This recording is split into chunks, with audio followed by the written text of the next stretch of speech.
ఎడారిలో సెలయేర్లు. ఫిబ్రవరి 28వ తేదీ కొరకు వ్రాయబడిన ఈ భాగాన్ని మీకు చదివి వినిపిస్తున్నది సహోదరుడు పాల్ సుందరం. దేవునికి ఎల్లప్పుడూ స్తుతియాగము చేయుదము. హెబ్రీయులకు వ్రాసిన లేఖ 13వ అధ్యాయము 15వ వచనం. ఒక దైవ సేవకుడు చీకటిగా మురికి వాసన కొడుతున్న చిన్న గుడిసెలోకి తొంగి చూశాడు. ఎవరు బాబు అంటూ ఒక నీరసమైన స్వరం వినబడింది. అగ్గిపుల్ల వెలిగించేసరికి అవసరాలతో బాధలతో శుష్కించిపోయిన ఒక ముసలి ఆకారం కనిపించింది. నల్లగా మడతలు పడిపోయిన ముఖంలో జాలిగా బేలగా ప్రశాంతంగా చూసే కళ్ళు. ఆ కుక్కి మంచం మీద పడి ఉన్న ఒక ముసలవ్వ. ఫిబ్రవరి నెల చలి వణికించేస్తున్న ఆ గుడిసెలో చలి కాసుకునేందుకు కుంపటి లేదు. ఆమెకి తినడానికి తిండి లేదు. ఆమెకి ఉన్న వల్ల రెండే రెండు. ఒకటి కేళవాతం, 2 దేవునిపై విశ్వాసం. ఇక అంతకంటే దిక్కులేని స్థితిలో మరెవ్వరూ ఉండరు. కానీ ఆ ముసలవ్వ తనకిష్టమైన పాట ఒకటి పాడి వినిపించింది. నేను పడే కష్టం తెలియదెవరికి, యేసుకు తప్ప తెలియదెవరికి. నేను పడే కష్టం తెలియదెవరికి, హల్లెలూయా స్తోత్రం.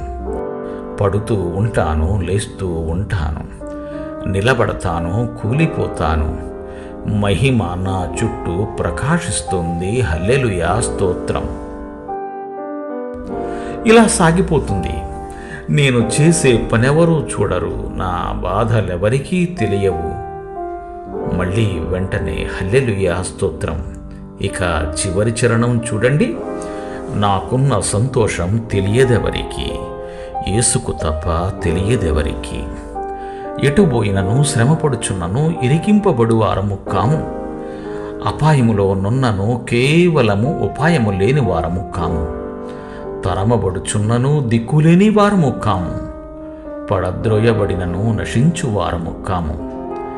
ఆ ముసలవుకున్న ఆనందాన్ని అర్థం చేసుకోవాలంటే ఈ వాక్యాన్ని గుర్తు చేసుకోవలసిందే.